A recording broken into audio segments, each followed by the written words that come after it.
Bienvenidos a este primer programa de La Boardilla, temporada 2021-2022. En este primer programa vamos a entrevistar a un político local, Juan Carlos Fernández, y a continuación a un gran amigo, Simón Sayago, esquilador de bestias.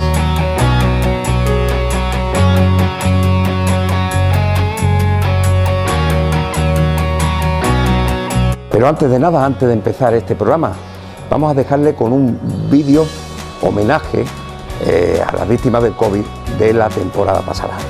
Espero que les guste.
Bien, pues ahí hemos dejado ese homenaje, vídeo homenaje de recopilatorio de los programas de La Boardilla del pasado año, una temporada que empezó en diciembre, en plena, vamos a decir, recrudecimiento en pleno recrudecimiento de la pandemia, y terminamos en junio, y hemos querido hacer este vídeo homenaje pues, a todas las víctimas de la COVID-19 que nos ha dejado, y a toda la gente que también por ende ha sufrido estas circunstancias, obviamente, no solamente por los fallecidos, sino por los familiares que han estado y amigos que han estado alrededor de los fallecidos. Este es un humilde homenaje de esa temporada completa, que entrevistamos muchísima gente, no solamente con entrevistas actuales, sino entrevistas de recuerdo de esa primera temporada de La Boardilla, que empezó hace ya 16 años, o sea que ya hace bastante, ha pasado mucha gente por aquí, por las cámaras de Zafra, Fregenar Televisión, de Telezafra en su momento, y nada, y vamos a continuar este primer programa de la temporada, de esta temporada que arranca ahora en noviembre, un mes antes que la del año pasado. Y bueno, es curioso porque no sé si son cosas del destino, uno no lo piensa, pero es verdad que empezamos la temporada, la nueva temporada, La Boardilla 2.0, empezamos hablando de hospital y de tema médico con María del Mar Solera, y bueno, yo también hablaré un poco del Hospital de Zafra, porque claro, aquí tengo un libro que es Hospital de Zafra, apuntes para una historia, y con nosotros está Juan Carlos Fernández Calderón, que es su autor, un libro de 2008, pero que es una referencia evidentemente dentro de la bibliografía de Zafra y extremeña, y sobre todo sobre el tema del Hospital de Zafra, que nadie ha escrito sobre él. Así que, bueno, Juan Carlos, todo el mundo aquí de Zafra lo conoce, y porque está muy presente casi todo, sí, sobre todo, no sé si demasiado, pero estoy muy presente por la vida pública, la vida política de la ciudad. Y, hombre, queríamos aquí, desde el Centro Recreativo Segedano, este magnífico marco que también ha estado presente en la temporada anterior, y que agradecemos a Mari Carmen Gallardo como presidenta la deferencia de dejarnos grabar aquí esta entrevista. Pues bueno, queremos conocerte un poquito más, Juan Carlos Fernández, que a muchos pensarán que eres de Zafra todavía, ¿no? Después de 35 años que llevas aquí, pensarán. Bueno, yo soy de Villafranca de los Barros, yo nací en Villafranca de los Barros y me vine a Zafra a trabajar, me vine el año 85, me vine con 23 años, tengo 59. Entonces, nada más que hay que echar cuenta de dónde es más uno, ¿no? Uno de que otro. Yo nunca reniego de mi pueblo, quiero mucho a Villafranca de los Barros, pero estoy establecido, mis hijos son de Zafra, mi mujer es de Zafra, llevo viviendo ininterrumpidamente en Zafra desde el año 86, me vine a trabajar en el 85, y en el 86, cuando me casé, me establecí en Zafra y aquí estoy haciendo por Zafra lo que humildemente puedo o sé. ¿Cómo fue? Bueno, viniste aquí a Villafranca, fue algo circunstancial. Bueno, tú estudiaste, ¿qué estudiaste? Porque nosotros aquí en Zafra te conocemos también de tu época también en el instituto, ¿no? Sí. En el Cristo de Rosario. Vale. Pero ¿cuál ha sido esos primeros bagajes que tuviste? Yo empecé a trabajar muy joven, y después me puse a estudiar Derecho en la Universidad Nacional de Educación a Distancia. Soy un desertor del Derecho, porque el Derecho hay que tener una vocación que yo no tengo. Me gustan algunas partes del Derecho, porque me han ayudado mucho en la vida política, me han ayudado bastante. Una herramienta, ¿no? Es una herramienta útil, pero hay otras partes del derecho que no me gustan particularmente. De modo que yo siempre que me he definido como un bohemio de derecha, pues no he parado de estudiar en mi vida, lo que pasa es que me gusta estudiar lo que a mí me llene y lo que me gusta. Entonces, pues yo tengo la rara costumbre de ver un asunto que me gusta y a lo mejor me busco y me compro el mejor manual que haya sobre esa materia y me lo leo y aprendo 2 o 3 cosas, de otras ni me entero. Entonces, mi pretensión siempre ha sido ser un poco como aquellos humanistas del Renacimiento que decían que nada humano les era ajeno. Esto es muy pretencioso, evidentemente, pero siempre me he centrado Pero una ventana por la que puede conocer las cosas, me gusta conocer el mundo. Hay un concepto que manejaban los antiguos, un concepto de los griegos, que era la taumasía, que era ese asombro que te produce el mundo. Ese asombro tiene que ir unido a la curiosidad. Claro, porque muchas veces vive uno en su campanario de aldea o vive entre los muros de su casa, y fuera hay un mundo riquísimo, hay un mundo que es amplio, un mundo variopinto, un mundo que es muy cruel en ocasiones, pero que es hermoso. Y esa taumasía, esa capacidad de asombro, curiosidad y capacidad de asombrarte, están muy íntimas, en mi opinión, están muy íntimamente relacionadas con el conocimiento.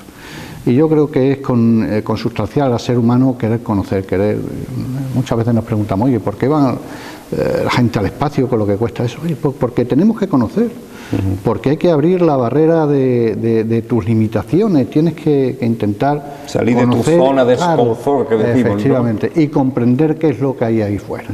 Había un viejo libro, que era un libro humorístico, que lo escribió un tal Romeu, creo que era, o no sé si me estoy confundiendo con otro, que se llamaba No es peligroso asomarse al exterior. Era sobre los viajes y era en relación con aquella célebre frase que ponían en las ventanillas de los trenes antiguos, ponían, es peligroso asomarse al exterior. No es peligroso. Asomarse al exterior es muy interesante. Y siempre en mi trayectoria vital siempre he tenido sentido esa curiosidad por aprender mucho de todo. A lo mejor maestro de muchas cosas y oficial de nada, no lo sé, pero me gusta tener un bagaje para poder... Me gusta intentar comprender ese mundo en el que vivimos, o por lo menos acercarme e intentar comprenderlo, porque comprenderlo es muy complicado. Entonces estudiaste, dejaste Derecho y luego después... yo ya estaba en mi vida profesional, en mi vida... como administrativo. En el Instituto Cristo Rosario, soy jefe de secretaría desde hace muchísimos años y ahí felizmente estoy establecido hasta que me jubile, que todavía me quedan años. Bueno, en ese punto, ¿cómo llegas a Zafra realmente? Yo me vine a Zafra a trabajar. ¿A trabajar solamente? Yo gané mis oposiciones. Ganaste las oposiciones y te dieron como destino. Claro, tuve, gracias a Dios, y a que, bueno, me sabía los temas, pues, tuve una buena nota y yo podía haber escogido en varios sitios. Pero claro, la familia de mi mujer era de Zafra, ellos tenían entonces éramos novios, tenían la pretensión de venirse a Zafra. Zafra a mí me ha traído de siempre, porque yo venía a Zafra desde que era pequeño, de la mano de mis padres. Aquí veníamos a la feria, cuando era mocito veníamos en el tren, los amigos, veníamos a la feria en el tren, y echábamos el día y después nos íbamos a Villafranca en el tren. Cuando era un poco mayor, que ya tenía coche, pues yo venía en mi coche y venía con mucha frecuencia a Zafra. Recuerdo la empresa que yo trabajaba, veníamos a comprar fuel oil para las calderas yo trabajé en una alcoholera del Grupo Rumasa. Y, ¿trabajaste? Sí, yo trabajaba en el Grupo Rumasa y viajaba. O sea, que antes de esto trabajaba... Sí, yo estoy trabajando desde muy joven. Quiero decirte ¿Y qué trabajaste, aparte de administrativo y de jefe de secretaría? Yo trabajé en esa empresa, trabajé en las oficinas de la empresa y tuve la inmensa suerte de que viajé mucho porque constantemente, como era una multinacional y tenía muchísimas sedes y muchos sitios, pues había que ir a hacer gestiones por aquí y por allí. ¿Y cómo entraste ahí? ¿Cómo entraste pues como se entraba, en el Grupo Rumasa? Se entraba entonces pues una empresa privada, pues mi padre conocía al gerente y aquí tengo al niño. ¿Estaba allí ubicada en Villafranca? En Villafranca. Vinícola del Este se llamaba, era una alcoholera. ¿Y era de Rumasa? Sí, era del Grupo Rumasa. Y eso ya el otro día era un año y pico, pasé por allí. Y me asomé por un agujerito y me dio una pena inmensa porque está totalmente arrasado. Eso lo han quitado, lo han desmantelado, y era una industria bastante potente. Pero bueno, eran los comienzos y por ahí anduvimos y creo que me dio bastante mundología ese trabajo, bastante mundología. Visité muchos sitios, conocí mucha gente. Porque eso te aprende a defender, te enseñan esas experiencias un poco a defenderte en la vida. ¿En qué te dedicabas ahí? Yo estaba en la oficina. En la oficina, ¿no? Y recibía gente y luego viajaba. Gente, después voy aquí a Madrid, yo estaba a Sevilla, iba a mucha frecuencia, Ciudad Real, Cuenca, bueno, los pueblos alrededor. La mundología del trato personal. Y la verdad es que me lo pasaba muy bien, Después ya en el instituto ya eso, ya no hay... O sea, y de ahí ya pasaste al instituto. Una licorería era, ¿no? No, era una alcoholera. Se vendía alcohol, el alcohol se vendía después, teníamos como cliente pues las empresas del Grupo Rumasa, Garbey, Palomino y Vergara, se vendía también a Terry, a Forne, en fin, todas las aguardiente y cosas de esas. Se vendía el alcohol para que ellos hicieran los encabezamientos de las cosas. Bueno, interesante, ¿no? Sí, ya te he dicho antes que soy muy poliédrico. No, ya te digo, pasar y... Oye, hablando de Rumasa, que muchos de los que nos escuchan no saben ni qué era Rumasa, ¿no? Qué tiempo aquello de aquellas empresas y aquel señor Ruiz Mateo. 90.000 empleados creo que estábamos. Que se convirtió en un símbolo. Sí, después, bueno, esto se fastidió cuando en el año 83, porque los socialistas ganaron las elecciones en el 82, estaba yo en la mili entonces, poco después se expropiaron Rumasa. Bueno, ahí había un tinglado un poquito, en Rumasa había un tinglado un poquito, tenía una división bancaria, en fin, había una historia, lo expropiaron y aquello ya no fue lo que era, Entonces, al final, pues me busqué la vida por otro sitio y me presenté a las oposiciones y bueno, aquí ya no hay problema, aquí ya no nos pueden expropiar porque esto ya es del Estado. ¿Cómo entras en política, Juan Carlos? Porque sí es verdad que, bueno, supongo que por esa curiosidad que te ha marcado la vida, de intentar indagar por diferentes campos, habrá un momento en que digas, bueno, esto a mí me interesa, ¿no? Pues siempre en la política, o bien con perdón de la palabra, pero como estamos en una televisión, lo has mamado de pequeño, ¿no? O bien alguien ha ido a por ti para incluirte en... Yo siempre tuve afición a la política y además yo viví en mis primeros años de juventud, estábamos en una época apasionante que era la transición, cuando pasábamos del régimen del general Franco, pasábamos por esa fase aperturistas, pseudoaperturistas que hubo hasta que se llegó a la democracia plena. Era un proceso apasionante. Los chavales de mi edad, de mi pandilla, que estábamos todos en el Colegio San José, en Villafranca, con los jesuitas, pues ahí creo que se nos enseñaba o se intentaba enseñarnos a tener algún criterio sobre las cosas de la vida. Y todo eso, pues con la mezcla esa de curiosidad, esa taumasía, ese asombro que nos producían los cambios, pues nos hacía interesarnos mucho por la política. A mí me interesó siempre mucho. Es cierto que, estando yo todavía en Villafranca, en alguna que otra ocasión alguien me sugirió, era yo jovencísimo, me sugirió participar un poco más activamente en política, pero la verdad es que yo ahora no me gusta mucho esto, pero sin embargo yo siempre tuve ese veneno. Yo me afilié a Alianza Popular, la Alianza Popular que ya había cambiado bastante, no era la del año 77, sino que era ya en el año 83, 84, me afilié yo después de... Sí, que ya no era la de Fraga... Era de Fraga, pero ya no era ese... Los tiempos habían cambiado mucho, no tenía nada que ver con lo que había antes, que era, bueno, había muy respetable, como tampoco otros partidos tienen nada que ver con lo que habían. Totalmente. Me afilié a partir de esa fecha, pero nunca tuve una participación activa. Pero fue aquí en Zafra ya a partir del año 94 que hubo 94 hace ya pues eso, 26, 27 años, hubo una renovación de la Junta Directiva Local del Partido Popular y ahí me metieron y yo entré ahí, bueno, pues aquí estoy, pues si puedo aportar algo.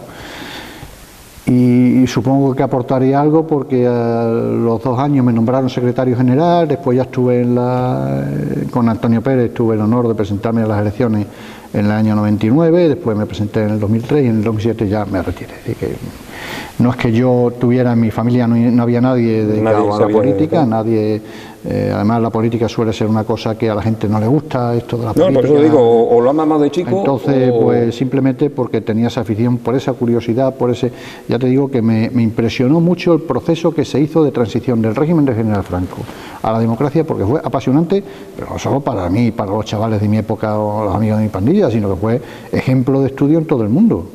Todo el mundo valoró y estudió. Ahora, alguna gente más moderna no valora en sus justos términos lo que fue la transición, probablemente porque no la conozcan lo suficiente.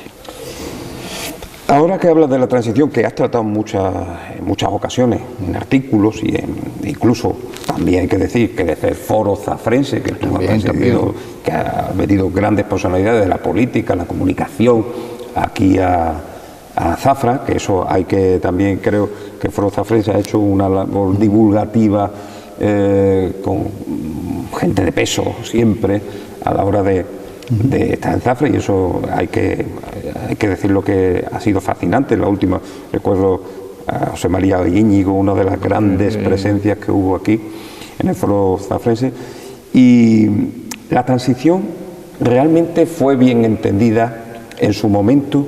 Realmente fue una transición, todavía hoy en día se sigue que esta democracia real por la que se luchó, pues todavía no alcanzó su meta, que estamos en una permanente transición. La transición no se acabó en el año probablemente 81. Técnicamente parece que se acabó cuando el Partido Socialista ganó las elecciones y cuando hubo un relevo en el poder y los que estaban dejaron el paso a los que se supone que tenían que venir. Pero la democracia, al fin y al cabo, es un producto cultural. Yo no recuerdo quién dijo esto. A alguien se lo he leído, no me acuerdo ahora quién. Y entonces la democracia requiere también de la parte activa del ciudadano. Es decir, el ciudadano tiene que tener plena conciencia de lo que es un sistema democrático, que tiene derechos por un lado, pero por otro lado deberes y responsabilidades. Entonces probablemente nos falta rodaje. Ten en cuenta que el experimento de la Segunda República fue un auténtico fracaso. Había muy buenas intenciones, personalidades brillantísimas con unas intenciones fenomenales que querían modernizar España, porque bueno, el régimen de la transición se había consumido a sí mismo, se había agotado a sí mismo, pero aquello falló. Aquello fue, como dijo también, no me acuerdo quién, un esfuerzo de todos contra todos, y al final acabó como acabó. Entonces nos faltaba esa experiencia, esa vivencia, esa cultura democrática. De modo que no es fácil aprender a vivir en democracia. Yo siempre he criticado mucho el miedo a la libertad, el miedo a tomar decisiones, el miedo a ser uno mismo, el miedo a afrontar tu destino en base a tu propia responsabilidad. Y a los españoles se nos puso por delante una situación que era, ¿qué queréis? ¿Que sigamos como estamos hasta ahora en un régimen dictatorial tutelado, que en el principio fue más sangriento, fue un régimen sangriento, pero después fue reconvirtiéndose a un régimen muy de andar por casa en ciertas cosas y bueno, una especie de dicta blanda ahí sostenida gracias a los ingresos del turismo y todas estas cosas que hicieron unas clases medias que estaban muy tranquilas? ¿Qué queréis, eso? O sin una tecnocracia que se Claro, llama. Tuvimos la tecnocracia, a partir del año 59 empiezan el enorme papel de los tecnócratas en la construcción del tardofranquismo, que fue la clave, yo creo, en mi opinión, para llegar a esas clases medias a las que me refería, esas clases medias aburridas, que lo que no quieren son sobresaltos. Pero claro, llegaba un momento en que teníamos que decidir, ¿queremos seguir como estábamos o queremos pasar a un régimen de plena responsabilidad en el que puede que le lleves algún sobresalto, pero que tienes que asumir? Luego entonces, eso como también se dice ahora, o se ha dicho mucho con la pandemia, eso no viene con manual de instrucciones, aunque había antecedentes en los que podía uno fijarse. Pero realmente fue un cambio notable.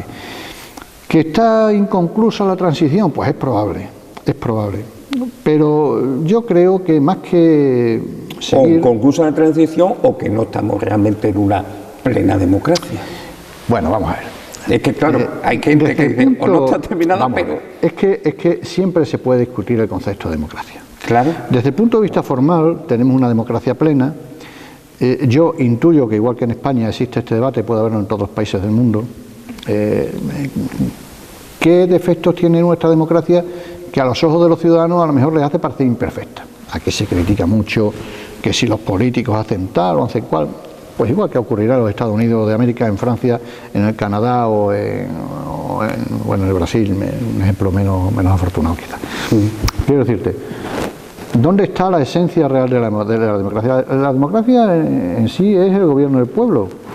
Claro, después de todo eso, en un sistema representativo, en una democracia liberal, burguesa, como la que tenemos, que son las que funcionan, porque las demás en la historia no funciona ninguna. Bueno, pues eso tiene que traducirse en que hay una representación del pueblo en unas cámaras legislativas que tienen las funciones que tienen, que mucha gente no entiende cuáles son las funciones de las cámaras legislativas, en un poder ejecutivo y en un poder judicial. Son las divisiones clásicas de los tres poderes. Oiga, ¿y eso podrá funcionar mejor? Claro, como toda institución humana. Pero es que las instituciones humanas, si fallan, es porque las personas que las ocupan, esas magistraturas en cada momento, pues a lo mejor fallan. Pero no es que sea malo el sistema. A lo mejor que hemos tenido la mala suerte de que en algunas de esas parcelas de poder ha habido personas que no eran las más idóneas. Y eso, claro, pues hace que todos no... Y que el pueblo a lo mejor cuando tiene que elegir, a través de unas elecciones democráticas, elija a una serie de representantes, pero en una lista con muchos que ni siquiera conoce. Es complicado. Es muy complicado. Quiero decir, el gobierno del pueblo, sí, pero hay uno y 7 u 8 que no conocemos. Pero pasa en todas partes, José María, pasa en todas partes. Entonces, ¿cómo se solucionaría esto? Siempre hemos hablado de lo mismo cuando hablamos política, las listas abiertas, que la gente pueda escoger en un ámbito plural. Sí, eso en teoría... Me gusta, esto es hipotético y además casi es totalmente utópico, de decir, pues me gusta a lo mejor este dirigente socialista, este popular y este... Eso es una teoría muy bonita, pero en la práctica... Claro, por eso ahí ya eso que sería muy democrático... Muy complicado. Claro, porque entonces tendrías que partir desde el punto de vista de que pues habría que ir a circunscripciones unipersonales probablemente, de que el peso de los partidos sería otra cosa, aunque los partidos no dejarían de intentar tener la influencia sobre las personas que colocan en las listas, porque eso ha ocurrido toda vida y ocurrirá. Bueno, aquí, ¿te acuerdas cuando empezaban esto que venía gente que te decían, tiene que venir fulanito? Eso son cosas que han existido siempre. Claro, pero eso ha existido siempre. Claro. Y estamos en plena democracia. Eso más que evidente. Claro. Pero yo creo que más que ese problema, que bueno, que es un problema se puede estudiar, se habla mucho de las listas abiertas, tiene sus dificultades, porque después, claro, cuando a ver cómo lo explico. Cuando hay tanta variedad, cuando hay tantas personas que pueden hacer, al final la tendencia es a convertirse las cosas en una jaula de grillos. No digo que eso sea malo, pero en el todos contra todos tienden a convertirse en una jaula de grillos. Con el esfuerzo de todos contra todos. Entonces muchas veces hace falta un catalizador. Nosotros nos explicaba el profesor de física en el colegio, nos decía, bueno, un catalizador es un elemento que actúa por presencia. Y a ver qué es eso de que actúa por presencia. Os voy a poner un ejemplo. Está el padre prefecto era un sacerdote de los jesuitas, que era el que se encargaba de la disciplina, vamos, entre otras muchas cosas, ¿no? La disciplina del instituto, claro, cuando íbamos al padre prefecto íbamos todos. Entonces, pues decía, el catalizador, estáis todos alborotados, llega el padre prefecto y os ponéis, las moléculas se organizan perfectamente. Pues muchas veces en la política hace falta un catalizador. Se llame partido, no sé qué tiene que llamarse, pero es cierto que es muy complicado. Sí, pero es que también corremos un riesgo, José María, en mi opinión, de confundir la política con mera gestión. La política es gestión y tiene mucha de gestión y hace falta gestión. mucha gestión, pero tiene ese componente político, valga la redundancia, porque estamos hablando de política, que no es una mera agregación de decisiones de tipo organizativo, sino que tiene otro, como que los partidos quieren ganar las elecciones, los partidos necesitan unos programas, unos proyectos, unos equipos. Entonces eso no es tan fácil de conducir, como se puede conducir, por ejemplo, una empresa, que tiene unos objetivos clarísimos: ganar dinero, vender más, tener unos costes lo más equilibrados posible, intentar que la fiscalidad no te asfixie, todas estas cosas. Pero la política es muy complicada. Es que esto da para mucho de sí. No, claro, siempre se ha hablado de eso, sin embargo, que los políticos deben ser gestores primeramente. Ciertamente, una vez que llegas al nivel de gestión, tienes que ser gestor. Es decir, estamos hablando en el nivel previo, que es el nivel de aplicación de la democracia, el nivel en el que los ciudadanos se organizan a través de los partidos políticos, como dice la Constitución, para que el resto de los ciudadanos los voten para llevar a cabo aquello que se necesita para que la sociedad prospere. Y ahí es donde ya sí interviene el gestor. Es decir, ahí aquel que llega a gestionar tiene que gestionar. Evidentemente la política está infiltrada en todo, eso es normal. La política no es mala, porque tendemos a tomar la política como algo negativo, y no lo es, en absoluto. Lo malo es el abuso, como todas las cosas. Pero ahí sí hace falta ya esto. El que esté pendiente de los asuntos del ciudadano, el que prime por encima de los intereses partidistas, prime los intereses del pueblo, todas esas cosas. Ahí sí hace falta gestores. Claro, que hay unos políticos, hay unos gestores, pero claro, muchas veces el político dice: esto es lo que me interesa, y a veces se salta incluso de sus propios técnicos gestores. Y ahí empiezan los problemas. Ahí es donde empiezan los problemas. Estabas hablando que es verdad que la Segunda República fracasó porque, claro, muchísimos partidos que estaban enfrentados, incluso del mismo ramo. Quiero decir, ahora cuando uno mira la política general, que entran muchos más partidos en juego, es decir, cada uno va por su propio tal, y evidentemente la política tiene esa mala imagen, por el sentido que todos se pelean, lo que decías tú del esfuerzo de todo contra todo. Y eso está pasando. Bueno, no a los niveles que pasó en la Segunda. No, pero es un caldo de cultivo peligroso para una democracia. Entre otras cosas porque la Segunda República no fue una auténtica democracia. Es decir, porque lo sepa, quien no lo sepa, en la Segunda República hubo unas leyes represivas que eran tremendas. Todo esto que hablan ahora de la ley Mordaza, me río yo de la ley de defensa de la República, de la ley de, no me acuerdo cómo se llamaba la que la sucedió. Se inventaron también la ley de vagos y maleantes, que mucha gente se cree que es del general Franco, y falso, es de la Segunda República. Franco la corrigió y aumentó. Y existía censura de prensa y todas estas cosas. Los periódicos muchas veces estaban más tiempo cerrados que abiertos. Quiero decir que había muchos problemas, porque se concibió no como un régimen auténticamente democrático, sino uno lo concibieron al modo más o menos corporativista. Bueno, hay problemas que se estaban enfrentando. Estaban esperando a enfrentarse de un lado el comunista y del comunismo del otro lado el franquismo, y los que quedaban en medio estaban más o menos descolocados. Pero en fin, por no remitirnos a eso. Pero es que dentro de la izquierda había muchos. Sí. Eso, y dentro de la derecha también. La derecha igual. Entonces, pero faltaba la conciencia democrática, que es lo que hace que una sociedad pueda funcionar. La conciencia democrática. ¿Qué pasó en la transición? En la transición vimos sentados en el Congreso y vimos en el Club Siglo XXI, amablemente departiendo, a don Manuel Fraga y a don Santiago Carrillo. Esas cosas en la Segunda República no eran posibles. ¿Qué pasó? Pues que se dieron cuenta, los de un lado, los de otro, que mira, aquí tenemos dos opciones: o nos dedicamos a la melancolía, a llorar por la leche derramada, y que volvemos al 98ismo y somos un desastre los españoles y esto y tal y cual, o vamos a mirar para adelante, vamos a ponernos de acuerdo, vamos a mantener cada uno nuestras posturas ideológicas, pero vamos a pensar en un fin común, que haya democracia, que haya libertad y que esto funcione. Claro, después la cosa se complica. Hemos tenido muchos años, afortunadamente, en mi opinión, que ha habido un bipartidismo, más o menos perfecto, más o menos imperfecto, pero llega un momento en que, probablemente por causa de la propia descomposición de muchas cosas que han ocurrido, han llegado otros partidos nuevos, un tanto adanistas, que parece que vienen a inventar cosas que ya estaban descubiertas hace mucho tiempo y no funcionaron, y todo eso también hace que el asunto se complique. Es que es muy complejo. La política necesita, claro, por eso una serie de fuerzas ciudadano al final rechaza un poco todo eso. Quiero decir, claro, partidos que hay, se van escindiendo como una competición. Sí. Uno se escinde porque no está con esto y se hace otro partido, el otro de otro partido, y hay 25 partidos, y esto a qué atendemos. Es como, va en la esencia como un pastor, que hay unas ovejas y hay 25 pastores Eso va en Las ovejas van para todos los lados. en la esencia humana, ha pasado en la vida política en todos los sitios, en todas las partes, y de efectos nacionales. Te recuerdo el caso del Pakistán y la India. El Pakistán se secretó de la India, decía que el Pakistán era el país de los puros y ellos por un lado, la India por otro, y se acabó. O sea, quiero decirte que en todas las sociedades, en todas las actividades humanas, pues siempre hay uno que dice, pues yo lo voy a hacer mejor que este, y yo tengo, mis ideas son la FETEN, y este se ha desviado, y eso suele pasar en todo. La política, aparte de todo eso, tiene mucho postureo. Es mucho postureo. Sí, claro que lo hay. Mucho postureo ante los medios, Claro que y los medios son los que, de hecho, bueno, los medios además son fundamentales, ¿no? Los medios están ahí y lógicamente pues el que está participando en política pues intenta que el medio no ya que le sea favorable, sino que cuando salga el medio, bueno, pues que dé una buena impresión. Eso también va en la naturaleza humana. Eso le pasa a los políticos, le pasa a los futbolistas. Bueno, los futbolistas cuidan eso mucho menos porque suelen ir estilo me la cargue. Pero es normal por otra parte, ¿no? Tiene algo de postural en el sentido de que, bueno, pues intentan mantener unos comportamientos, unas actitudes. Lo que sí hay es la tiranía de lo políticamente correcto.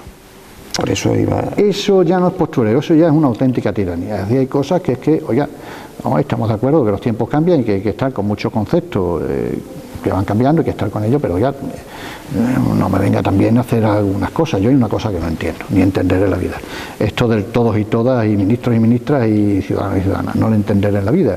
Y sin embargo, esto que estoy diciendo es políticamente incorrecto probablemente, pero es que me la trae a fresco, dicho con todo el respeto, porque evidentemente pasamos por manejar el lenguaje, y cuando empiezas a intentar manejar el lenguaje, al final lo que intentas es ahormar a las personas. Y eso a mí me da la sensación de que es una medida que tiende a separar más que a unir. Yo diría, o a distinguir. Diría que sí, porque me parece una exageración.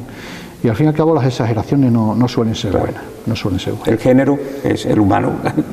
Y en fin, bueno, esto es dentro de la Academia de la Lengua. Bueno, y además el género de todos. Era una cosa gramatical, claro, también, ¿no? Una cosa, bueno, además es una cosa que luego, ese es el problema muchas veces de la política, de politizarlo todo. Claro. Politizar el lenguaje, politizar la imagen, claro, politizar los medios, politizar todo. Claro. Ese es el grave político. Pero para ¿sabes luego... lo que me preocupa a mí en esta cuestión que estamos hablando, esto de la cuestión del género?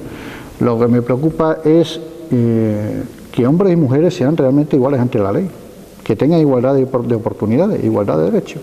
Oiga, y después cada cual, como decía Pérez Reverte, en el tablero de la vida cada cual escaquea como puede. Oiga, usted tenga las mismas oportunidades, claro, y tenga los mismos derechos, y después, oiga, pues para adelante, y bendito sea Dios, y que las mujeres felizmente hoy día no es como hace 40 o 50 años, felizmente, y es abominable el maltrato a las mujeres, pero lo ha sido ahora y siempre. Lo que pasa es que antes no se hablaba tanto y existía. Por eso está bien que haya concienciación ciudadana y y todo lo deploramos. Pero eso no tiene nada que ver. No tiene nada que ver con ese, que eso sí que es un postureo, eso de todos y todas, y esto, en mi modesta opinión. Y bueno, sí, evidentemente un poco eso, para a veces eso, el intento de politizarlo todo y sobre todo el control de medios.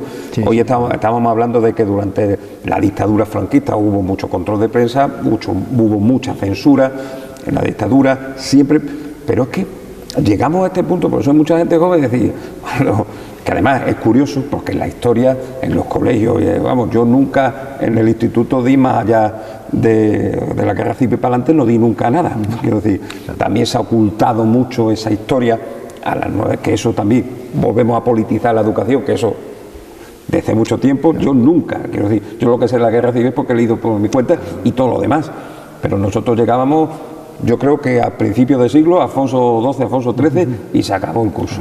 Quiero decir, todo ese tipo de cosas, de politizarlo todo, politizar también, y censurar muchas veces, pues desde la historia, o censurar hoy en día la red social, todos los bulos, cosas que todo, cualquier cosa es bulo, cualquier cosa es tal. Es que parece que miras atrás y hemos cambiado un poco, que vivimos en que si el ser humano busca la libertad, cada día que va pasando tenemos más limitaciones. Sí, pero muchas veces... limitaciones, ya te digo, que no puedes escribir, no puedes eso, ya te bloquean en una red, sí, porque dices algo que no le conviene a alguien, no que esté mal, sino que no le conviene a alguien. Y esto, ¿a dónde vamos a llegar? Como digo, por eso quiero decir que todo esto el ciudadano, que volvemos a que debe estar dedicado a la política, pues se queda como con cara de cabra mirando un barranco, quiero decir que no. En el régimen del general Franco se censuraba la prensa, en la Segunda República se censuraba la prensa y ahora la prensa se autocensura, porque en muchas ocasiones estoy convencido de que temen decir algo que pueda no convenir. Todos sabemos que la situación de los periódicos no es probablemente la más boyante, porque bueno, los costes que tienen son difíciles de asumir. Entonces, si una administración, por ejemplo, esto estamos hablando en el terreno de la hipótesis, imagínate una administración autonómica que decide declarar non grato al periódico fulanito, pues a lo mejor no hay publicidad institucional, entonces todo eso hace que haya esa autocensura. Los propios escritores, los propios escribidores, los propios que publican, los articulistas, muchas veces pues a lo mejor se tienen que autocensurar, porque a lo mejor el medio al que pertenecen tampoco van a ir contra su línea editorial, en fin, todo está lleno de autocensura. Y en las redes sociales, que parece ser que la gente no se autocensura, porque cualquiera con un teclado puede poner todo lo que tenga por conveniente, sea cierto, falso, verdad, o una majadería, o lo que quiera que sea. Bueno, pues eso yo creo que tiene otras reglas distintas. Yo no las comprendo muy bien. Yo nunca he sido partidario de las redes sociales. En fin, tuve que acabar metiéndome ahí a saco y bueno, pero hay cosas que no entiendo muy bien. Pero yo creo que ahí en las redes debe haber un componente que es el respeto, intentar no faltar demasiado a la verdad. No voy a decir que seamos perfectos, no faltar demasiado a la verdad, porque se dice cada cosa y se pone en cada cosa claro. Pero en fin. Y luego, bueno, el sistema propagandístico, que muchas veces sí, la propaganda pero la propaganda es propaganda. La propaganda tiene un fin, y eso ya sabemos cómo es. La propaganda está destinada para lo que está destinada, pero lo que hay que tener muy claro es distinguir entre esto es propaganda, esto es información y esto es opinión. Y eso es tan complicado. Es muy complicado. Y muy mezclado. Muy complicado. Al final eso es el ciudadano el que al final... Hay auténticos expertos en que eso hace un cóctel y es muy difícil. Y es peligroso. Muy peligroso. Muy peligroso. Muy peligroso. En la política, para pasar ya a unos temas un poco más locales, hace falta autocrítica. Quiero decir, el político, uno de los grandes males políticos es que no sabe decir, me he equivocado. Es uno de los males grandes. No lo he hecho bien y no sabe pedir perdón.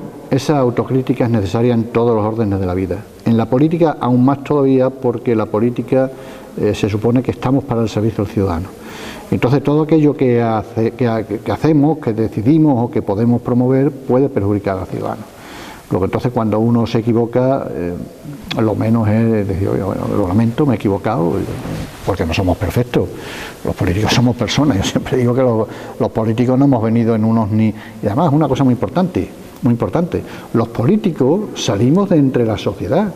Es decir, que compartimos las virtudes y defectos del común de la sociedad. No somos ningunos seres extraños. Es cierto que una vez que estás ahí, pues a lo mejor salpimentas un poco más algunas cosas. Y muchos se transforman. Sí, bueno, también esto es... Mucha gente se transforma, llega a un sillón y ya no es el mismo. Bastante. Eso es el sillón suele ejercer ahí una influencia, no sé si gravitacional o cómo es, pero... Sí, que cuesta mucho dejarlos y levantarse. Es muy complicado muchas veces resistirse a eso y no caer en eso que los griegos llamaban la ibris, que es la soberbia. Que eso es el camino más directo al fracaso. Y sobre todo porque da la sensación que cuando, hombre, excepto políticos, que luego tienen una mejor vida cuando dejan de serlos, en consejos de administración y todos los grandes políticos bien contactados, porque supongo que también la política tiene esa cosa de una buena agenda, ¿no? Un buen contacto para luego acceder luego a otras cosas como estamos viendo en la sociedad. Pero también es verdad que los políticos, sobre todo de pueblos, de ciudades y tal, cuando dejan de serlo, cuesta luego someterse quizá a ese cambio de estatus o a ese incluso olvido o no reconocimiento de lo que se ha hecho. El político es como, sobre todo de ciudades, a un nivel más de pueblo, de ciudad, yo que soy un político, que luego se reconozcan lo que... Yo que soy un político de pueblo, José María, siempre lo he dicho y llevo a mucha honra ser político de pueblo. Siempre tuve, cuando me metí más a fondo en política, yo estuve en dedicación exclusiva al ayuntamiento 3 años y medio, tuvimos 4 de gobierno, 3 años y medio. ¿no? Yo siempre dije, esto se acaba, Y cuando se acabe, pues yo tengo que volver a mi vida normal y corriente. Las inquietudes que tenía políticas las dejé a un lado, pero tuve otras inquietudes y estaba con el Foro Zafrense, que funcionó muy bien y seguirá funcionando muy bien. Ahora estamos con el tema de la pandemia. Me dediqué a escribir. Quiero decirte, tú tienes que tener las espaldas cubiertas, en primer lugar, para no tener que depender de tener que comulgar con ruedas de molino si llega el caso. Y en segundo lugar, porque eso es muy higiénico. Es absolutamente higiénico que tú dejes tu actividad política y vuelvas a tu vida ciudadana. Oiga, yo a mi trabajo, a lo mío y a mis aficiones. Pero hay una obsesión por decir, yo he hecho esto y quiero que se me recuerde de esto. Pero eso es normal. Es decir, cualquiera que hace una cosa, pues quiere que se le reconozca. En la política, por supuesto, el escultor le gusta que le digan, oye, qué estatua más bonita has esculpido aquí, qué bien te ha quedado el detalle. Eso pasa todo. En la política probablemente tenga un poco más de ese componente, porque la política es como es, porque está a la luz del público y porque al fin y al cabo, como está lo que decía, que cuando pones tus cosas en el concejo, unos dirán que blanco, que otros dirán que negro, pues oye, tú prefieres que digan blanco antes que negro, ¿no? También un poco de prurito ese de decir yo he hecho esto. A todos nos gusta, a mí el primero, yo sí estoy constantemente repitiendo yo hice esto y lo otro, pero muchas veces también es por didáctica, pues yo lo digo en mi caso particular, porque como estuve 12 años retirado, ya la gente no se acuerda quién soy, y digo, oiga, usted que yo participé en esto, que no, yo no me he caído aquí de un guindo ahora, ni me han traído, yo tengo alguna experiencia en esto. Pero es cierto también que después tiene ese componente de las ínfulas que puedas tener. Bueno, pues eso hay que embridarlo. Es humano que se tenga, pero hay que embridarlo, que no te afecta demasiado. Y que no te convierta en otra persona. Y hombre, la humildad siempre todo conviene. Un pelín humilde no pasa nada por serlo. Yo creo que sobre todo quizás para acercarse un poquito más al que está. Sí, porque al fin y al cabo eres un representante de la gente, no eres alguien sobre efectivamente, la gente. que muchas veces que yo le represento a usted, yo no soy su jefe ni soy su... Tengo que adoptar decisiones o tengo que tomar postura, pero yo me debo a ustedes. Bueno, entonces hay que ser un pelín, un poco humilde. Un poquito. Zafra, ¿ha cambiado mucho desde cuando estuviste hasta ahora? Bueno, sí, la vida supongo municipal, que cambia para bien en algunas cosas y cambia para más. Como todo. Zafra, lo que es Zafra, siempre va cambiando para bien, porque Zafra tiene una ventaja y es que tiene una gente que es maravillosa porque son gente aplicada, gente que no solo se dedica a proclamar que ama su ciudad, sino que además pues hace cosas y prospera y hace que sea atractiva para los inversores de fuera. Zafra tiene una mano de obra, por ejemplo, siempre lo digo, muy cualificada, gracias a los centros de enseñanza que hay aquí, que se han encargado también de impartir una muy buena formación profesional. Es decir, Zafra está muy bien comunicada, Zafra tiene historia, tiene gastronomía, tiene turismo, claro, pues todo hace que Zafra prospere. Después hay otra parte, que es la administración municipal, que ciertamente ha cambiado mucho de cuando yo estuve entre el año 99 y el año 7, ha cambiado mucho cuando me he reincorporado el año 19. Ha cambiado mucho. Cambian los tiempos, cambian las personas, cambian los estilos, pero sí debo decirte que lamentablemente nunca con ninguno de los otros alcaldes, ni con Paco Macías, ni con Manolo García Pizarro, hemos tenido los conflictos que en las circunstancias actuales estamos teniendo en el ayuntamiento. Nunca. ¿En qué prima esos conflictos? Bueno, pues hay ¿En qué se basa? En mi opinión, el Ayuntamiento de Zafra se está gestionando desde un punto de vista absolutamente personalista, desde un punto de vista en el que no se consiente la discrepancia, desde un punto de vista en el que no se le da participación a la oposición, porque la oposición, nosotros hemos presentado no sé cuántos escritos, hoy es la última vez que hemos presentado un escrito, una propuesta que a partir de mañana haremos pública, para, bueno, como esto está grabado, cuando lo vean los ciudadanos ya lo habrán visto, para intentar solucionar algunos problemas de limpieza que son bastante graves. Pero nunca ha habido la falta de diálogo que existe ahora, y no será porque nosotros no lo hayamos intentado, hemos propuesto mil cosas, hemos presentado mil escritos en pandemia, fuera de la pandemia, no se nos hace demasiado caso. Yo creo que es un estilo equivocado de gobernar. Y después, pues esto ha conducido al desatino de que es que no hay una cosa que esté funcionando bien. Los ciudadanos todos los días se levantan con algún sobresalto porque si no falla la gestión de la policía, falla la gestión de que resulta que no tenemos folios, o la página municipal de la página web de la entidad ferial la cortan, o se invierten 45.000 euros en un desastre de feria virtual, en fin, hay muchas cosas, muchas circunstancias, una política personal desastrosa en la que hay 224 trabajadores que están sin cobrar sus complementos. Claro, se han juntado muchos factores y creo que hoy por hoy no hay capacidad de solucionar esos problemas que tiene el ayuntamiento. No son problemas de la ciudad, que la ciudad funciona, creo, gracias a Dios, bastante bien. Es de la administración. Lo que pasa es que la administración, cuando no funciona, entorpece. Si la administración, voy a poner un ejemplo que lo va a entender todo el mundo. Si usted va a pedir una licencia de obra y le dicen que va a tardar 3 meses porque no tiene personal, el mal funcionamiento de la administración a usted le está perjudicando, porque usted tiene que cambiar la fachada, revocar la fachada, o tiene que cambiar un cuarto baño. Oiga, usted necesita ese papel, ese permiso, pero claro, necesitará que haya quien te lo haga. Si los servicios municipales están desbordados y no se dota de personal adecuado, o no se dota de personal con fijeza, que es lo que hay que hacer, y se pone en un servicio significativo una persona por 3 meses que cuando está aprendiendo se va, y ponen a otra, pues ya me dirás cómo puede funcionar eso. Quiero decirte que la administración muchas veces lo que funciona de freno, de tope y de rémora para el funcionamiento ciudadano. ¿Y los técnicos que están ahí? Los técnicos son técnicos. Los técnicos, al final las decisiones son políticas. Claro, vamos, esto es siempre que la decisión, en una empresa, claro, en una empresa hay un director general. Si el departamento A, el departamento B o el departamento C no funcionan, oye, tendrán que hacer que funcione. Si no consigue que funcionen, ¿a quién llama el Consejo de Administración y le lee la cartilla? Al director general. Pues esto es exactamente lo mismo.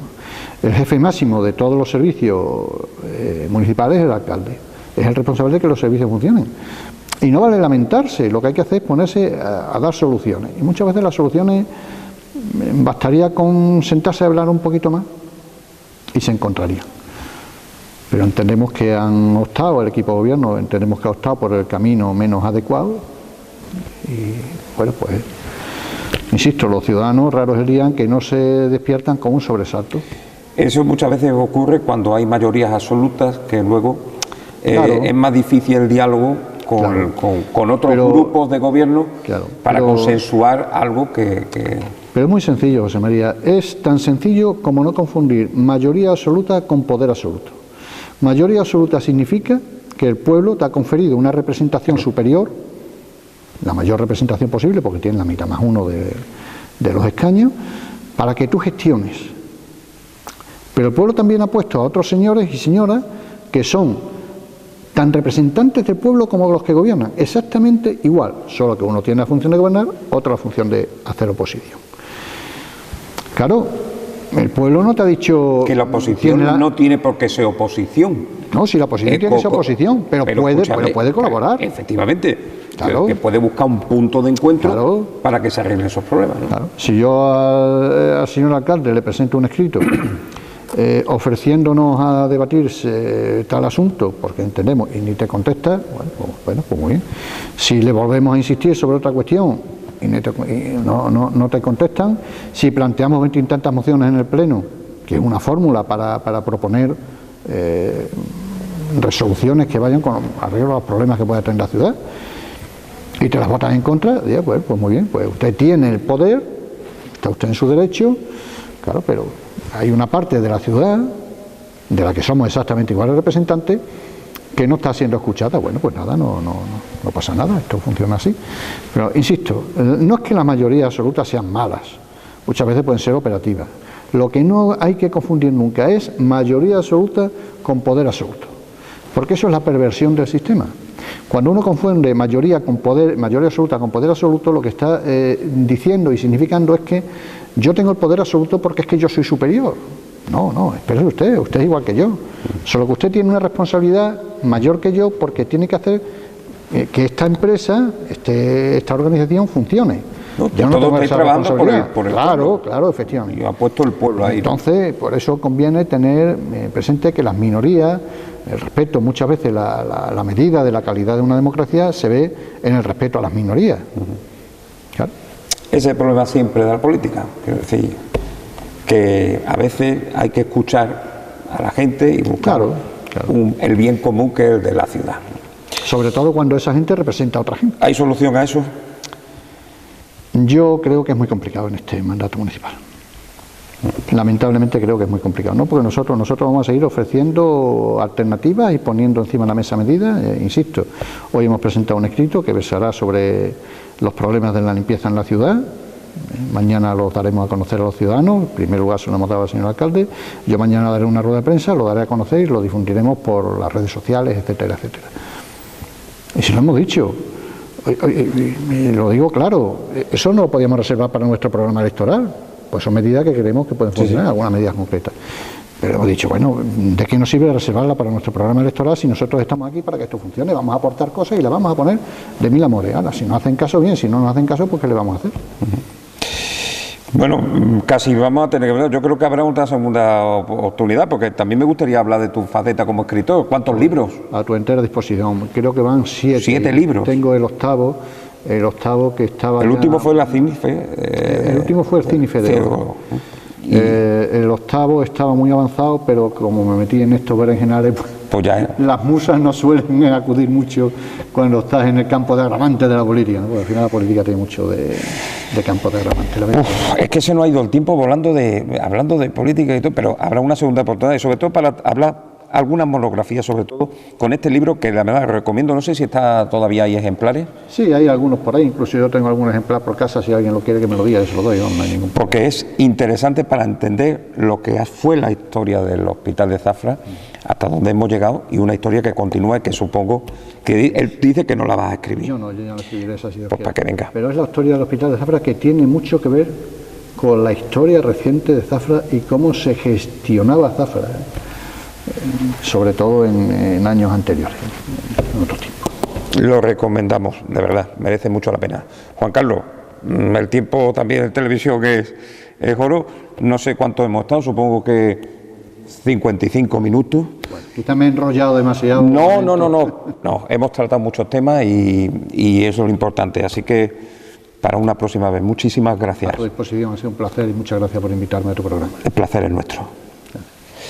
Bueno, a continuación de la entrevista a Juan Carlos, no se vayan porque vamos a rescatar una entrevista del recuerdo, en este caso con un amigo que todavía creo, no sé si se dedicará todavía a este oficio antiguo que era artista, esquilador de bestias, ¿no? Como es Simón Sayago, que es un personaje muy querido aquí en Zafra. Él es de feria, pero vinculado a Zafra hace muchos años, y le hicimos un reportaje hace unos cuantos de años sobre ese arte de esquilar artísticamente diferentes bestias. Así que le dejamos con él y nos vemos al final.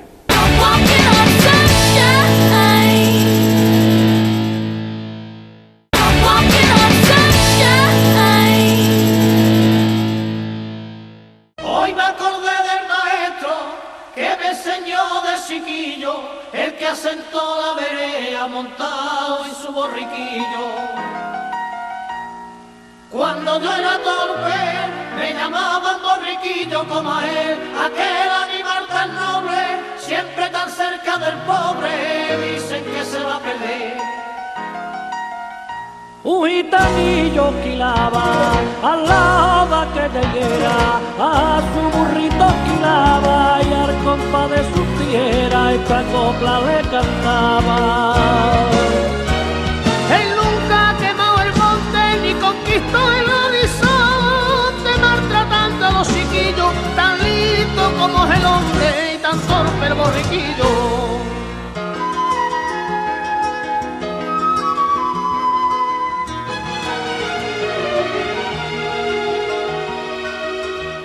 Su albarda de lona y paja, sus jaquimillas de cuerda, sus cantarillos con agua.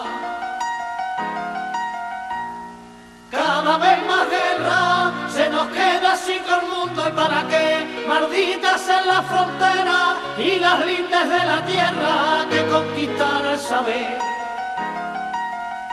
Él conocía el portillo de ir al pozo por agua, y con su andar tan sencillo iba del pozo a la casa sin romper los cantarillos. Si sería inteligente que la por agua a la fuente, por jugar con los chiquillos, ya quisiera mucha gente parecerse al borriquillo.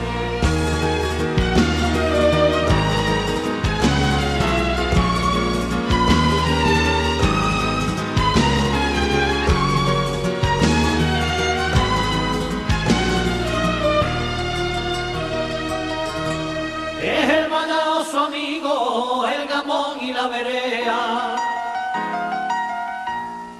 Deje usted que siga esos ritos destrozando humanidad, que el mundo tendrá algún día una jáquima perdida que nadie podrá encontrar.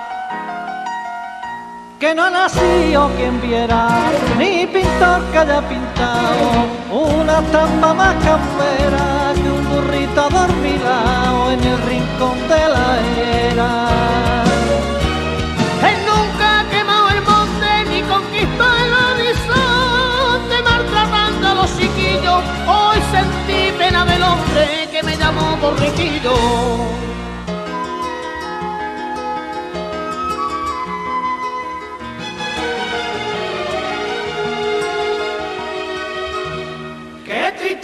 Si se pierde de la dulce amanecía, el rebuznar que se siente a las claritas del día.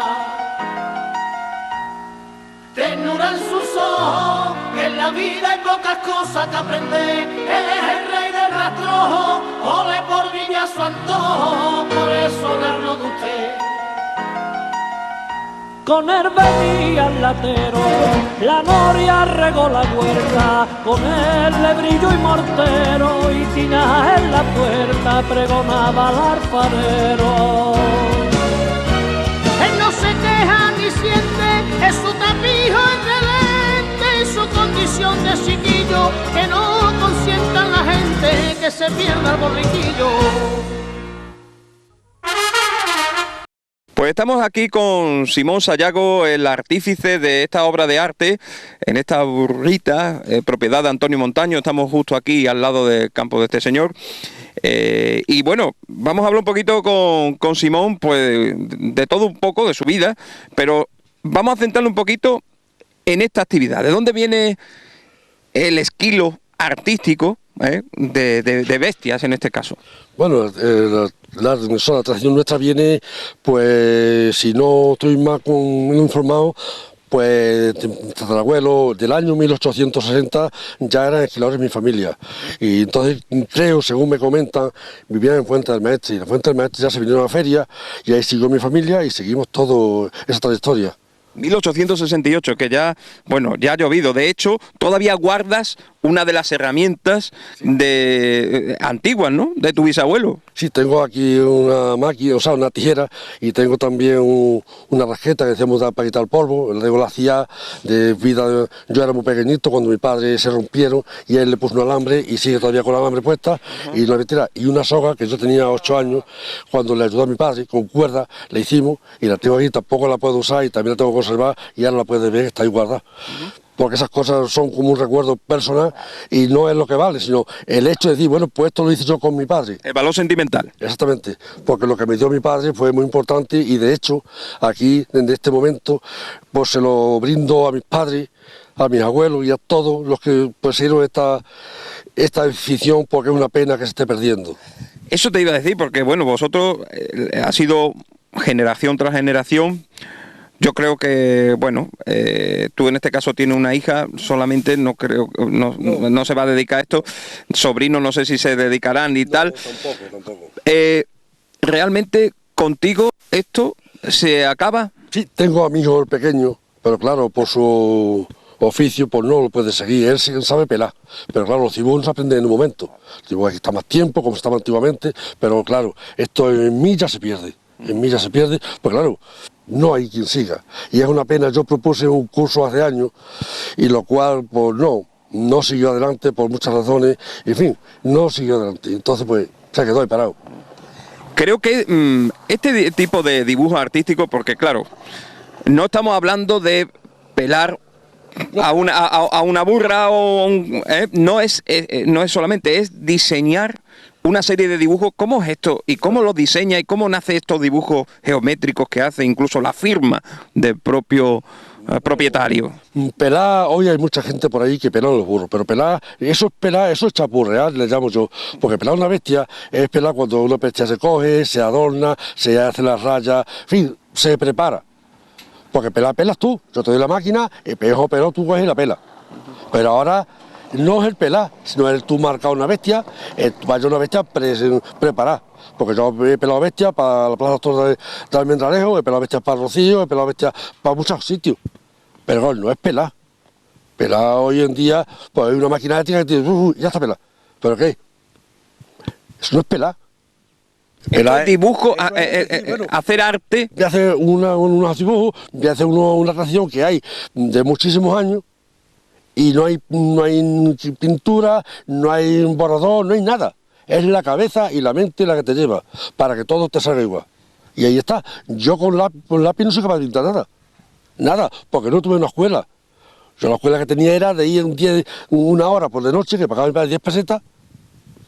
De noche, iba cansado y no reventaba estar en el campo. ¿Qué iba a estudiar? Pues nada, demasiado he aprendido. Yo me decía muchas veces, es que tienes falta de ortografía. Lo que tengo es muy poca, porque demasiado he hecho en mi vida. Y claro, pero eso es así. O sea, tú tienes, a ti te pones, porque ¿qué tipo de animales? ¿Solamente burras? Burros, mulas, también se pelan, los caballos no se pelan, en fin, bestias caballadas, no se pelan, lo que se pelan son las mulas y los burros. ¿Y solamente el lomo? El lomo, aquí nosotros le pelamos el lomo, tal y como está esa. Los criterios, por ejemplo, para tú hacer un dibujo, porque tú lo tienes en la cabeza, vamos a decir que los tienes en la cabeza y tú, vamos a decir que lo vas haciendo con las tijeras, sí. Además con una destreza impresionante, porque claro, el animal se mueve y en un momento las tijeras, hombre, se pueden mover y se puede cortar, pero ni le tocas la piel con las tijeras. ¿Cómo vas diseñando? ¿Eso es al gusto del consumidor o te dan la libertad para hacer lo que tú quieras? El jefe me dice, oye, quiero que me hagas esto, pues yo le hago aquello. Pero si no digo en la cabeza, digo, me hace este. Y es el saco. Y tiene que ser siempre, bueno, estamos hablando de dibujos que son así lineales, o sea, curvos también, incluso haciendo curvas y todo. Lo que tú quieras, o redondo, como tú quieras, te lo hago. Sí, sí. ¿Qué es lo más difícil hacer en este sentido? Supongo más difícil que se esté quieto el animal, eso es difícil. Pero luego, ¿qué es lo más difícil? ¿Cuál es el dibujo? Pues son dibujos geométricos, como hemos podido ver. Hay un dibujo que hizo mi padre, que se lleva 7 horas de trabajo. 7 horas. Sí, pero claro, eso es muy difícil hacerlo. Vamos, no es difícil, sino de mucho tiempo. Y eso hoy en día ya no. Pero yo hice uno con mi padre, coger una bestia y marcarla como la viña, y en cada cuadrito de la bestia pintaba un muñeco. ¿En qué cuadro? O sea, los marcaba así un cuadrito y pintaba. 10 centímetros, por ejemplo, cuadrado, y ahí en el medio un muñeco. Y todo igual, y cuando tú terminas para esa bestia, pues eso es divino. Pues claro, eso es para verlo, eso no es para contarlo, eso es para verlo. Claro, y lo ves todo derecho como las viñas, y tú, coño. Qué bueno. Eso es precioso, ¿no? Y yo lo hice una vez con mi padre. Y no, una vez, lo hicimos 2.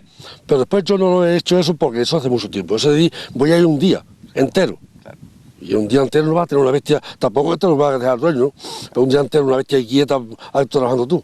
Porque vamos a decir que aquí, desde en el momento que estamos grabando esta entrevista, desde que estamos grabando cómo ha ido el proceso, prácticamente ha pasado 1 hora y cuarto, 1 hora y media, lo que suele tardar en un animal, como en este caso es una burrita pequeña, pero tarda eso, ¿no? Sí, más o menos, como mucho 2 horas. Si te meten un dibujo un poquito más grande, 2 horas. Pero vamos, sí.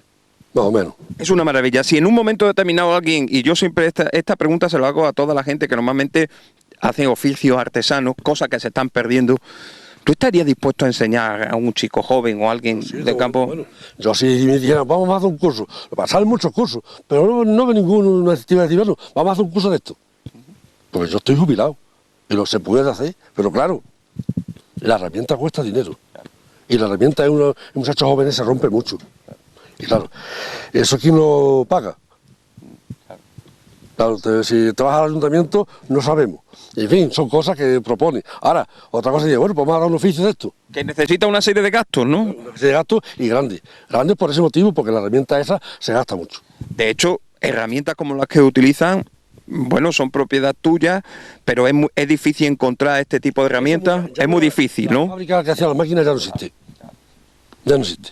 Y las tijeras las encuentras, pero ya no son las mismas. Yo tenía una tijera del año catapum y dura toda la vida. Hoy compras una tijera, la filas 2 veces y la tienes tirada. ¿Cuántas bestias habrás pelado a lo largo de tu vida? Ni difícil de contarla. Con 12 años a tirar por los cortijos pelando, fíjate tú. Imagínate. Esa es la escuela que tenía. El pelado de la burra o de la bestia en sí, ¿qué es lo que le beneficia a ella? Quiero decir, está más fresquita en tiempo de verano, los insectos no le hacen tanto daño, no tiene parásitos, en fin. Beneficia porque ahora mismo tú lo que tienes para la bestia ya no coge piojo. Ya no coge piojo. Ya no coge piojo, ya no coge suciedad. Porque la barriga no se ensucia. Y el animal se conserva siempre fresco. Ahora, si tú le pelas la barriga y el lomo no, el animal sigue sufriendo.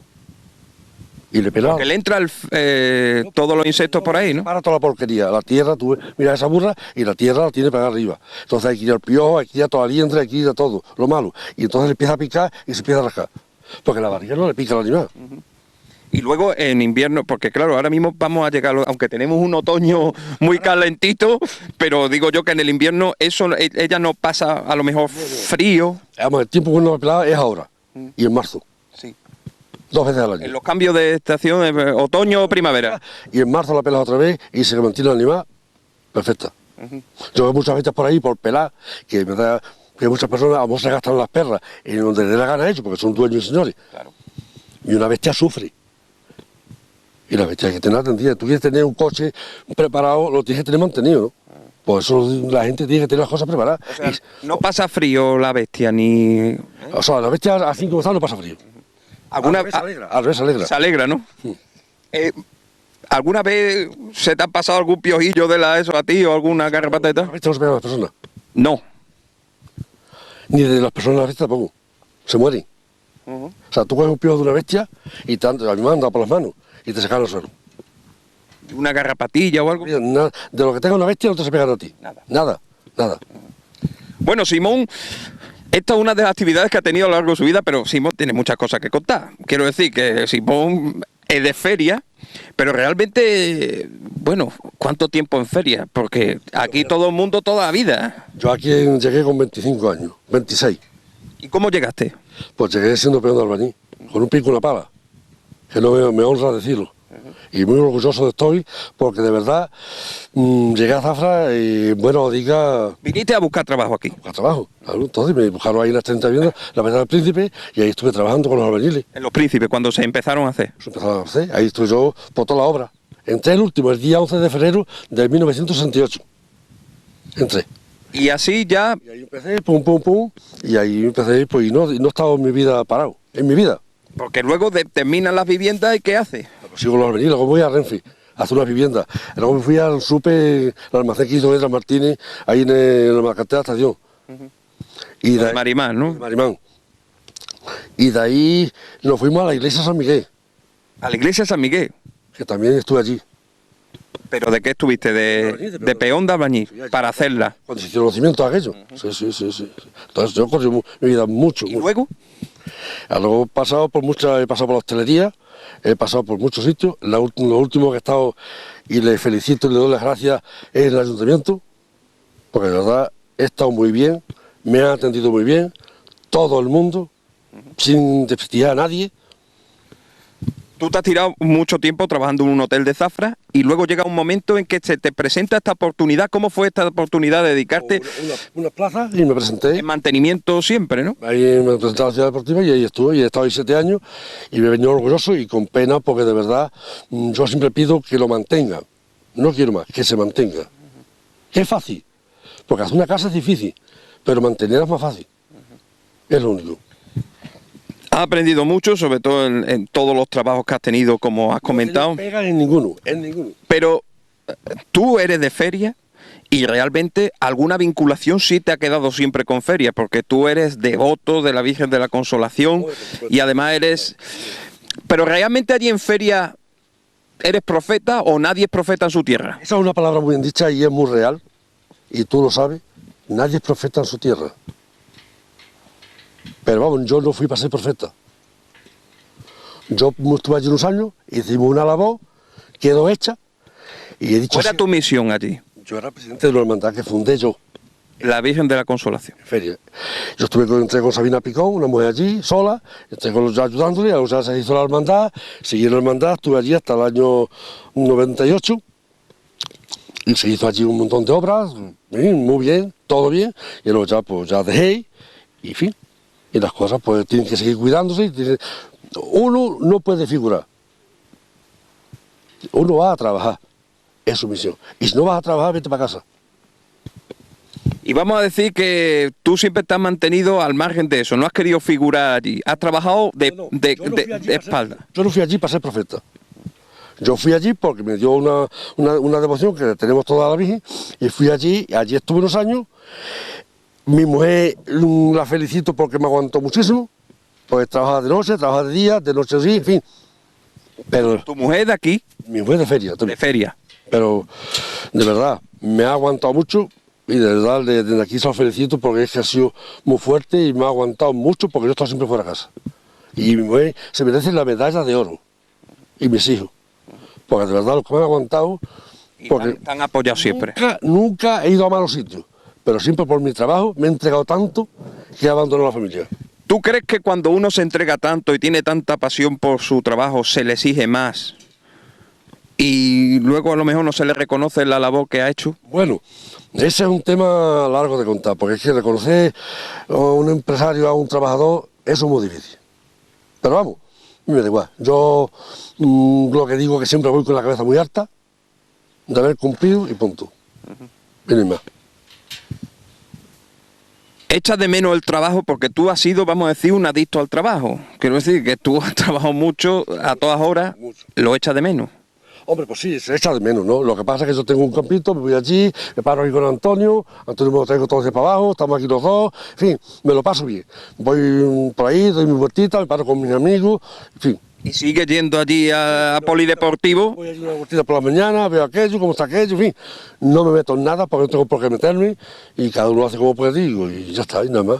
Bueno, Simón todo el mundo lo conoce y ya sabrán que bueno que ha estado en los últimos años allí en la piscina, todo lo que es polideportivo, 7 años allí.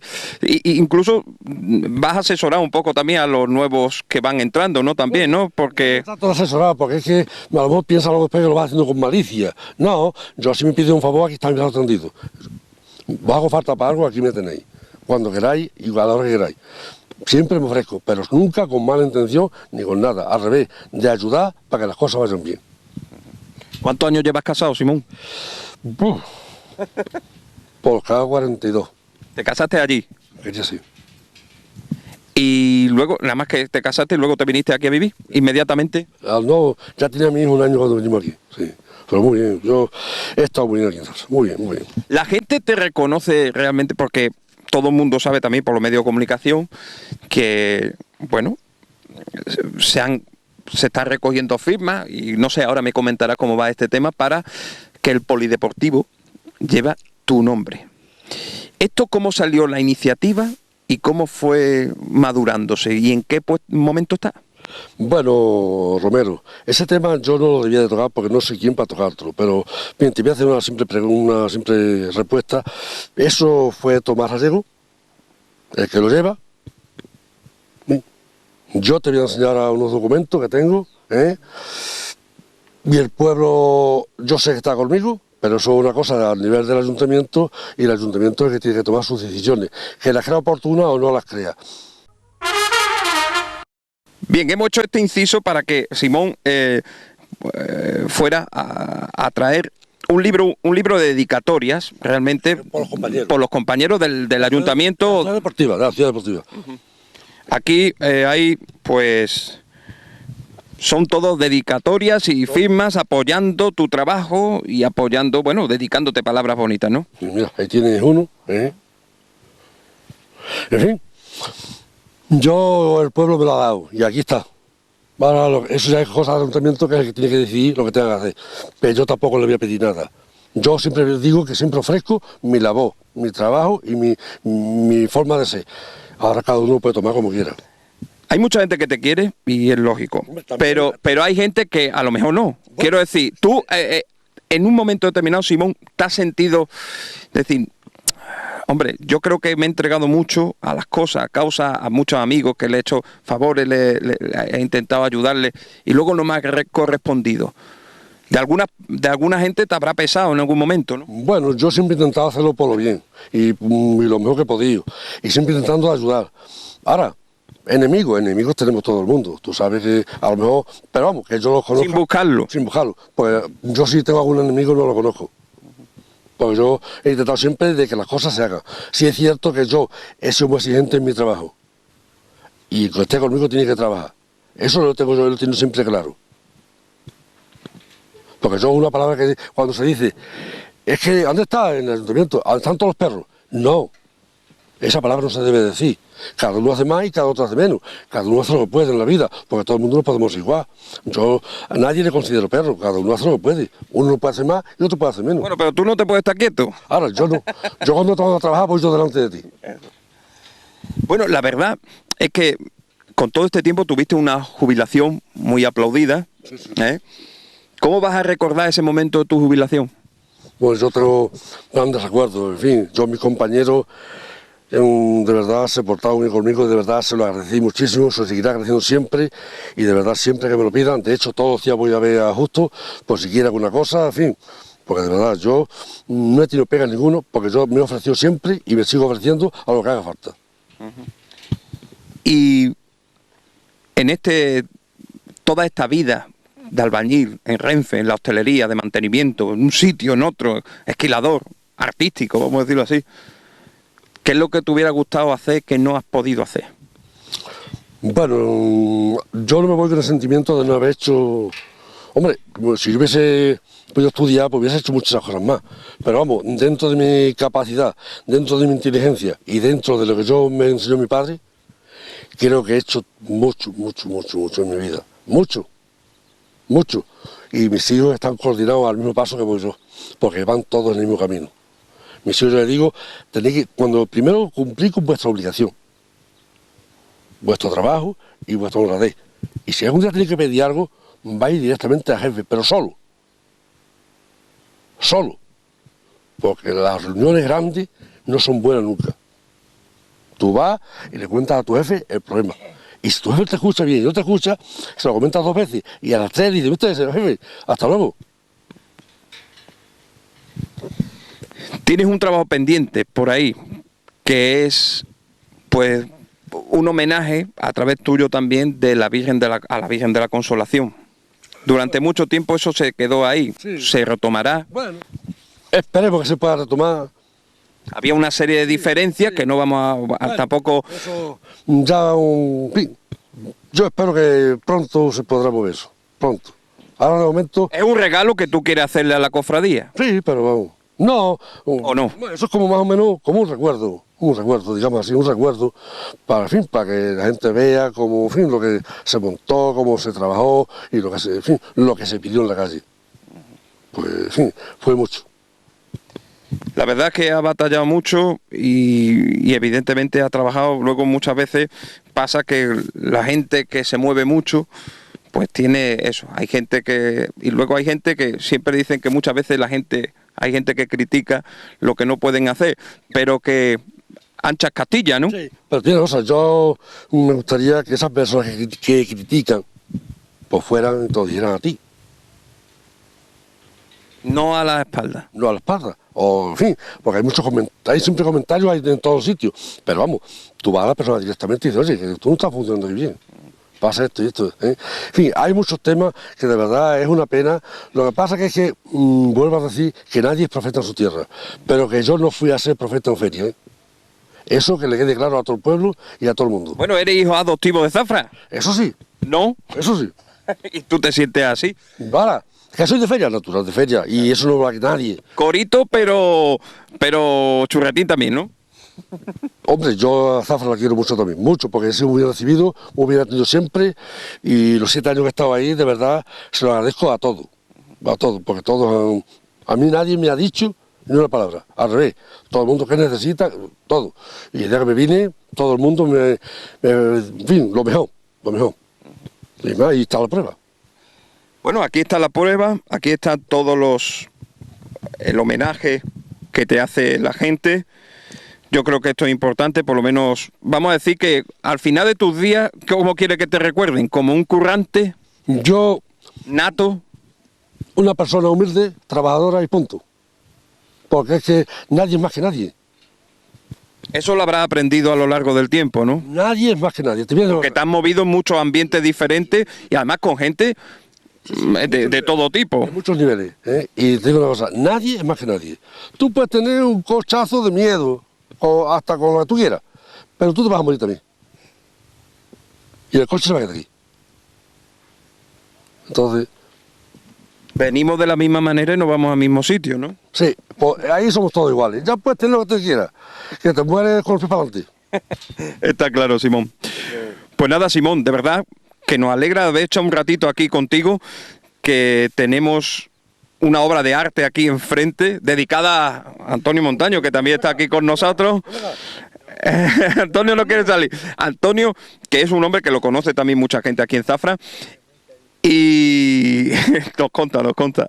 Y que además, pues bueno, a través de, por lo menos, mira, ha quedado pues esa rúbrica ahí, gracias a las manos artísticas, porque vuelvo a decir, esto es algo que realmente no creo que exista en muchos sitios, que contigo se va este oficio y que luego, bueno, que ese saneamiento artístico que se hace a las bestias, pues de aquí a un tiempo esperemos que alguien tome el relevo y que tú puedas a través Yo lo enseño. de enseñarle a la gente, que esto es muy bonito. Además, a través de este tipo de actividades, por lo menos, también se empieza a cogerle cariño y respeto a los animales.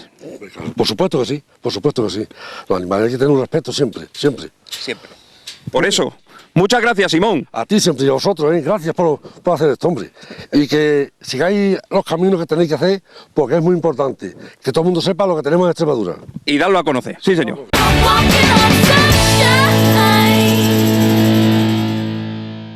Pues hasta aquí el programa de hoy, de la Boardilla 2.0, temporada 2021-2022. Hemos conocido un poquito más a Juan Carlos Fernández y también hemos recordado en esa entrevista de recuerdo a Simón Sayago, a ese artista, esquilador de bestias, que bueno, que no sé, con él supongo que se perderá ese oficio. Y sobre todo ese homenaje a las víctimas del COVID con ese recuerdo de la temporada pasada.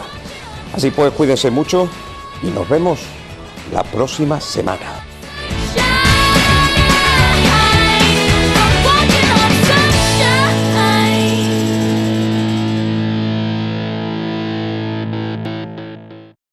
Drop it.